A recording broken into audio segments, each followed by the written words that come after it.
ಸರ್ಕಾರದ ನಿಯಮ ಉಲ್ಲಂಘಿಸಿ ಸ್ಲೀಪರ್ ಬಸ್ಗೆ ಎಫ್ಸಿ ತನಿಖೆಯಲ್ಲಿ ಬಯಲು ಬಸ್ ವಶಕ್ಕೆ.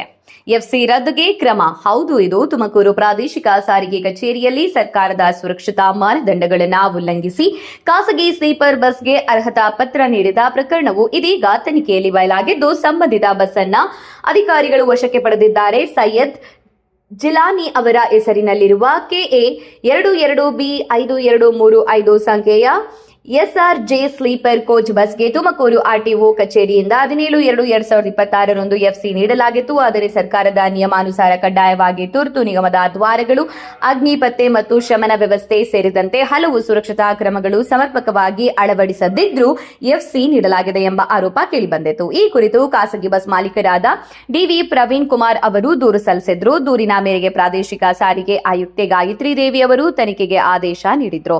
ತನಿಖೆ ವೇಳೆ ಸರ್ಕಾರದ ನಿಯಮಗಳನ್ನು ಉಲ್ಲಂಘಿಸಿ ಎಫ್ಸಿ ನೀಡಿರುವುದು ಮೇಲ್ನೋಟಕ್ಕೆ ಬಯಲಾಗಿದ್ದು, ಎಫ್ಸಿ ನೀಡದ ತುಮಕೂರು RTO ಅಧಿಕಾರಿಗಳಿಂದಲೇ ಬಸ್ ಅನ್ನ ಮತ್ತೆ ವಶಕ್ಕೆ ಪಡೆದುಕೊಳ್ಳಲಾಗಿದೆ ಎಂದು ತಿಳಿದು ಬಂದಿದೆ. ಇದರೊಂದಿಗೆ ಸಂಬಂಧಿತ ಬಸ್ಗೆ ನೀಡಿರುವ ಎಫ್ಸಿ ರದ್ದುಪಡಿಸುವ ಕ್ರಮ ಕೈಗೊಳ್ಳಲಾಗುತ್ತಿದ್ದು, ಈ ಪ್ರಕರಣದಲ್ಲಿ ತಪ್ಪಿತಸ್ಥರಿರುವ ಅಧಿಕಾರಿಗಳ ವಿರುದ್ಧ ಕಾನೂನು ಕ್ರಮ ಕೈಗೊಳ್ಳಲಾಗುವುದು ಎಂದು ಪ್ರಾದೇಶಿಕ ಸಾರಿಗೆ ಆಯುಕ್ತೆ ಗಾಯತ್ರಿ ದೇವಿ ಎಚ್ಚರಿಕೆ ನೀಡಿದ್ದಾರೆ.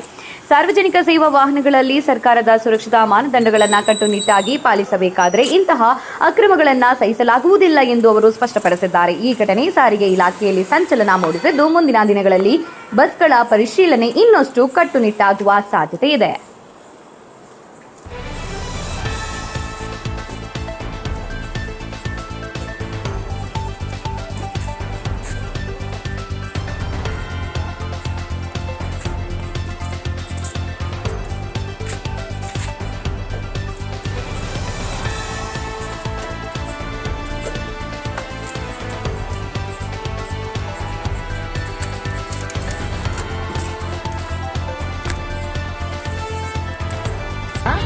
ಮತ್ತೆ ಇದು ಲ್ಯಾಡರು ಮತ್ತು ಮೇಲೆ ಲಗೇಜ್ ತೊಗೊಂಡೋಗ್ಲಿಕ್ಕೆ ಟಾಪ್ ಲಗೇಜ್ ಹಾಕಲಿಕ್ಕೆಲ್ಲ ಮಾಡ್ಕೊಂಡಿದ್ದಾರೆ.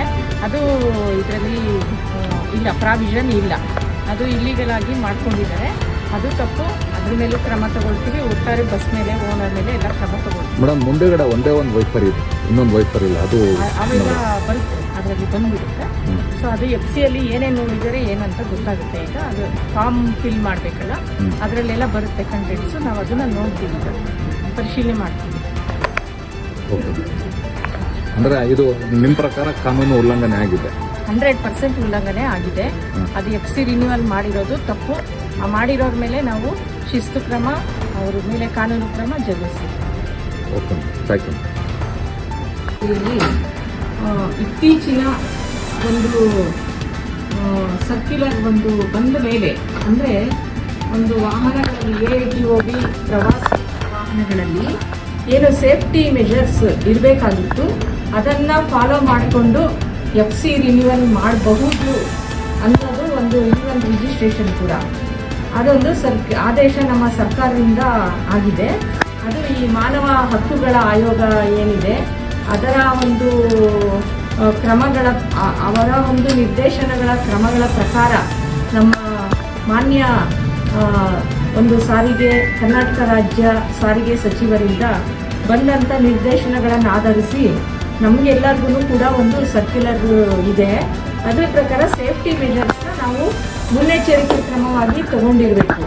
ಅದು ಈ ಸ್ಲೀಪರ್ ಬಸ್ಗಳಲ್ಲಿ. ಆದರೆ KA 22B 5235 ಇದು ಬೆಳಗಾಮಲ್ಲಿ ರಿಜಿಸ್ಟರ್ ಆಗಿರುವಂಥ ವಾಹನ. ಇದು 22 ಜುಲೈ 2011ರಲ್ಲಿ ರಿಜಿಸ್ಟರ್ ಆಗಿದೆ, ಇಲ್ಲಿ ಬೆಳಗಾಂ ಕಚೇರಿನಲ್ಲಿ. ಈ ವಾಹನವು 17/2/2026ರಂದು ಈ ತುಮಕೂರು ಕಚೇರಿಗೆ ಬಂದಿದೆ.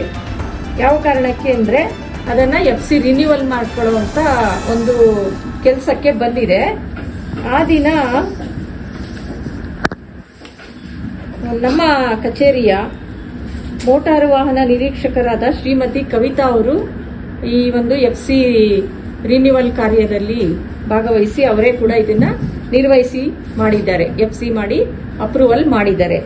ಅದರಲ್ಲಿ ಈ ಓನರ್ ಬಂದು ಸೈಯದ್ ಜಿಲಾನಿ, ಇವ್ರದ್ದು ಶಿರಾ ಟೌನ್, ಶಾಲಿನಿ ನಗರ್ ಶಿರಾ ಟೌನು.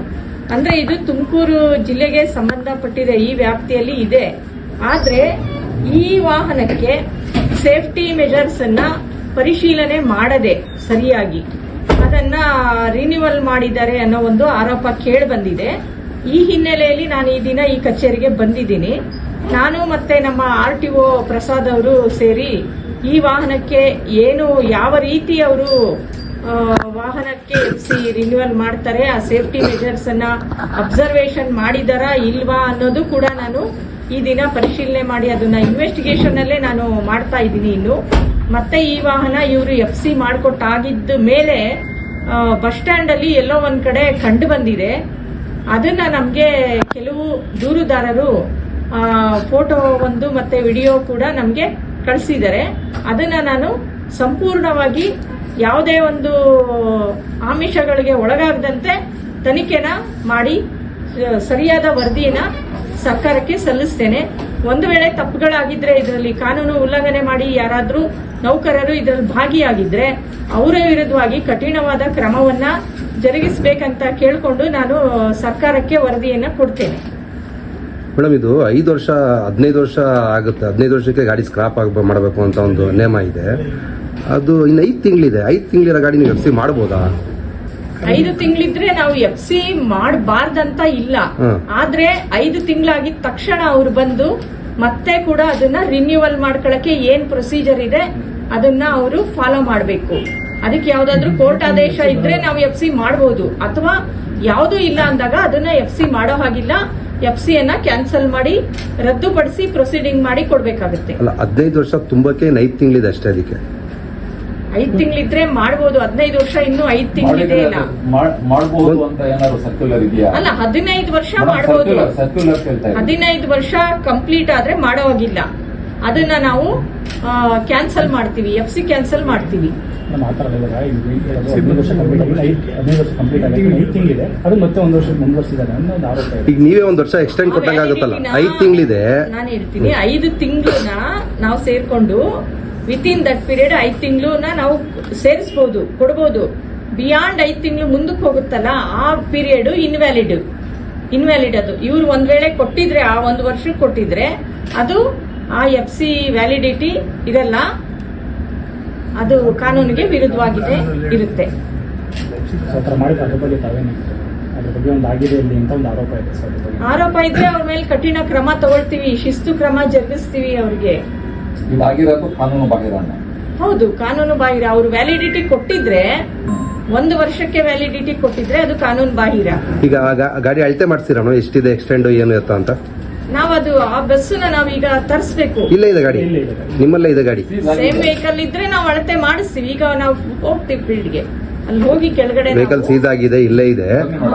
ಅದೊಂಚೂರು ಅಳತೆ ಮಾಡಿ ಎಷ್ಟಿದೆ ಏನು ಎತ್ತ ಒಂಚೂರು ಡೀಟೇಲ್ಸ್ ಕೊಟ್ಬಿಟ್ರೆ ಹೌದು ನಾವು ಮಾಡ್ತೀವಿ. ನಾವು ಬರೆಯಕ್ಕೆ ಸರಿ ಹೋಗುತ್ತೆ. ಅದು ಖಂಡಿತ ಅದು ಮಾಡ್ತೀವಿ ನಾವು. ನನಗೆ ಕೇಳಿ ಬಂದಿರೋದು ಇದು ಒಂದು. ಇನ್ಯಾವುದು ನನಗೆ ಬೇರೆ ಯಾವುದು ಈ ತರ ಕೇಳಿ ಬಂದಿಲ್ಲ. ಅಲ್ಲ, ಈ ತರ ವೆಹಿಕಲ್ ನನಗೆ ಈ ಕಚೇರಿನಲ್ಲಿ ಇನ್ಯಾವುದು ಕೇಳಿಸಿ ಬರಲಿಲ್ಲ, ನನ್ನ ಗಮನಕ್ಕೆ ಬರಲಿಲ್ಲ.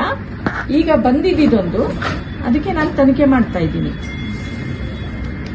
ಇದು RTO ಗಮನಕ್ಕೆ ಬಂದೇ ಮಾಡೋರಾ ಇಲ್ಲ ಹಂಗೆ ಮಾಡಿದಾರ ಮೇಡಮ್? ಇದು ಅದು ನಾವು RTO ಅವ್ರನ್ನೇ ಕೇಳಬೇಕಾಗುತ್ತೆ. RTO ಅವ್ರು ಇಲ್ಲೇ ಇದ್ದಾರೆ, ನೀವು ಅವ್ರ ಹತ್ರ ಕೇಳ್ಕೊಳ್ಳಿ.